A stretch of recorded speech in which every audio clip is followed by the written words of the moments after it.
All right, here I am with the second video installation on this 12 by 40 foot tiny home on wheels build. What I'm doing here is I'm trying to do this in pieces. What I would normally have done with this is I would have put all the insulation in at one time. Then I'd have come back and put all the flooring on, subflooring on at one time. And then I would have painted it all. But in order to keep these videos to a minimum, but still convey the importance of the certain aspects of this project, I'm doing this in segmented ways to where you can see 2 and 3 stages at a time taking place. Okay, now what happened earlier this morning is that we got a good rain. I had a tarp on this, but we had a good rain and the tarp just wasn't sufficient. A little bit of moisture got in here on the insulation. And in order not to have a video 2 years from now on pulling up your floor and getting black mold out of your insulation, what I did is I went ahead and took a gallon of bleach, a gallon of water, put a cup of bleach in it, and I sprayed all of this insulation, because mold, just like any other living organism, can be killed, and it has certain environments that it thrives in. And this subflooring would be the perfect environment for growth. And this paper that's on this insulation is an excellent place for it to live as well. So spraying that bleach on there and then allowing the sun to do its thing and kill this off is what I'm trying to do right now. Tomorrow, hopefully this will be dry out enough. I'll have to come out and test it and see, and I'll finish this up. But before I do, I wanted to do the second video installation. Okay, so what we have here, like I mentioned before, is I have these joists that are, 16 inches on center, and this is a cantilever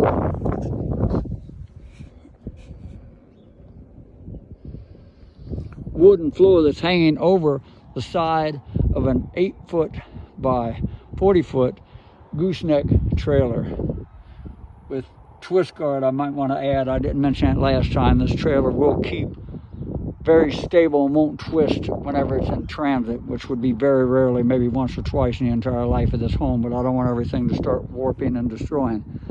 So what I did here is I filled this insulation in, for the most part, all the way through. I got a good deal on this insulation. It was pulled out of another project, but they didn't use it. And I put the insulation in and sprayed it with foam all the way around. And what I've got, there is no seal. In some cases, I got this stacked too deep, and the bottom area is completely insulated. And in the second one, I just went on ahead and insulated the larger cracks where nothing can really crawl through. So now everything is pretty well insulated. I don't feel that any rodents or air or anything like that can actually come up through this insulation into the subflooring. So then I started putting on the actual subflooring itself. Let me go around here so you can get a better look at this. What I've got is a subflooring. It's almost 3/4 of an inch thick here, and what I did is when I was putting it on one sheet at a time, you want to put this particular edge on the outside. This is the tongue and groove flooring, and you do not want this edge to be over on this side, because what you have to do is when you seal these two together and push them together, you literally have to take a board and put it up against this edge and hit it with a sledgehammer to beat it into place. Now, before I put all of this subflooring down, I took cans of liquid nails and I squirted a bead on every surface. Along here, here, every surface. So this is not only nailed down, it's got liquid nails holding it in place to create a seal and to keep a floor from starting to squeak as time goes on. So I started down here went down one side, came back up the other, and then I'm going to come back up the other side and finish it off. So stage one was where I put the insulation down into the joists. Stage two, I started to put this subflooring down with nails, and you want to put these nails very close together on the outside edge. I used a nail gun. You can use screws or a nail gun. And then I struck a chalk line going across here to where I make sure that I hit this beam that I got in there, and I only put it about every 8 inches or so, every 8 to 10 inches going down there, but I really put a high concentration of nails along the edge here. And so once I got all these down, you still got little issues going on. Little slight gaps here and there. So at that point, if you have a nail sticking up, you might want to come back, because I put these on with a nail gun. You might want to come back with a hammer, beat them in this place, a baby sledge, something like that. And then you're going to have to come back after that and sand the entire board. You can't have any edges that stick up too high. You can't have any bold spots in here, because if you do, your next layer of flooring just isn't going to sit right. So what I did is I took a paint scraper, got on my knees here, took a paint scraper and just scraped along. And if I hit the edge of a nail with a paint scraper, obviously it's sticking up too high, I gave it a tap with a hammer, got it flush. I did that all the way down, everywhere. And then I came back with an electric sander, a belt sander, and in some places a hand sander. And I haven't done that to this part yet, but I have done it to down, on that part down there. And I sanded down any high spots. Anything that sticks up that's a problem anywhere, I sanded it down flush. Now, I could have left this subflooring just like this and tried to do the project as is, but the problem is, I know that rains are going to happen to where you're going to get an issue during a build like this. The first thing I got to take into consideration is this is a one-man build. I'm doing this by myself. I don't have any help. This is going to take me a while. I work a full-time job.